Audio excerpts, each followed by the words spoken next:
This book is called Cocoa Magic by Charlotte Grimmard. Ooh, look at all those chocolates.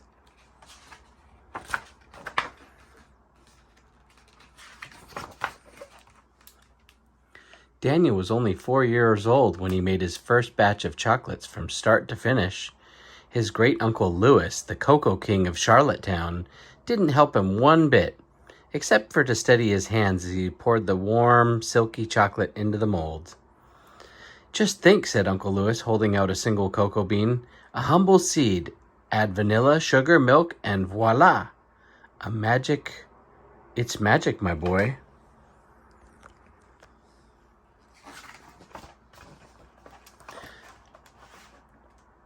By the time Daniel was 8, he savored one precious hour every morning in the chocolate shop with his uncle. Together, they crafted wonderful treasures, melting and pouring, scraping and molding, and Daniel finished each gem like a pro.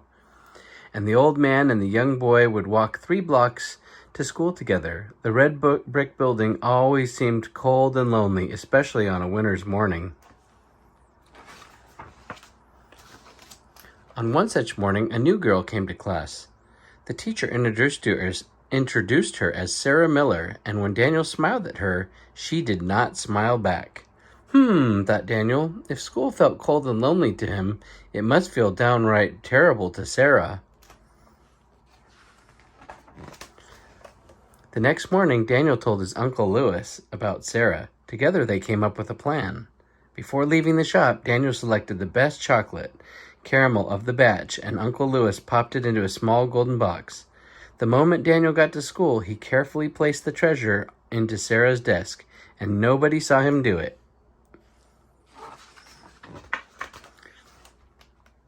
Soon enough, Sarah sat down. Out of the corner of his eye, Daniel saw her reach into her desk for her notebook. Finding the box, she peered inside. And then Sarah did something that Daniel had not seen her do even once the day before. She smiled. It was magic. For the next 3 days, Daniel kept the magic going.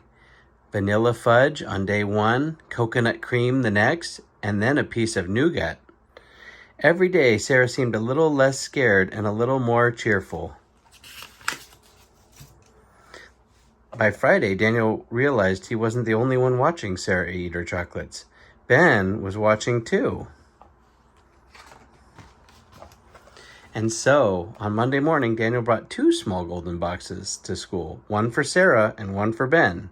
And he noticed that Ben was a little bit kinder to everyone that day. But still, that wasn't enough. Everywhere Daniel looked, someone else needed chocolate.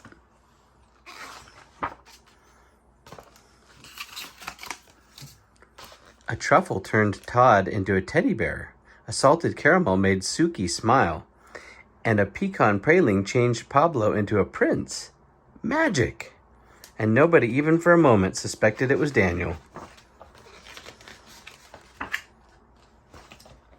On the last day of the month, Daniel and Uncle Louis arrived at school before everyone else, carrying 24 boxes, one for every child in Daniel's class, plus the teacher. That was a very good day. But the next day was a bad one. "Daniel," said his Uncle Louis, "I have something to tell you. Next week I'm off to a World Chocolatiers Conference in Geneva, Switzerland. I've been asked to speak about cocoa beans. It's the chance of a lifetime, my boy." "But," stammered Daniel, but what about the chocolate shop?" "I'll be closing it for 5 days. Don't worry, my boy. I promise I'll be back."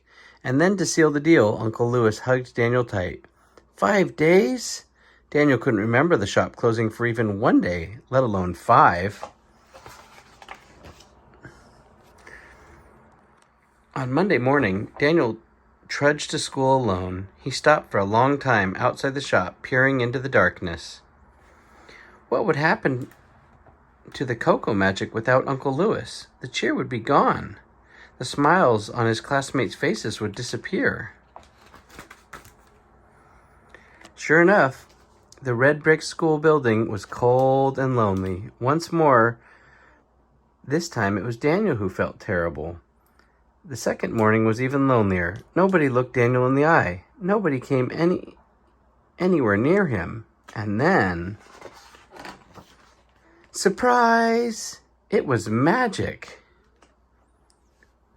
Look what's in his desk. But how did you know? Daniel asked Sarah. Daniel, said Sarah, you are a wonderful chocolatier, but you are a terrible actor. From that day forward, the gift-giving was unstoppable. Every student from kindergarten to 8th grade got in on the act. And somehow, magically, the red brick building never seemed so cold or lonely again. The end.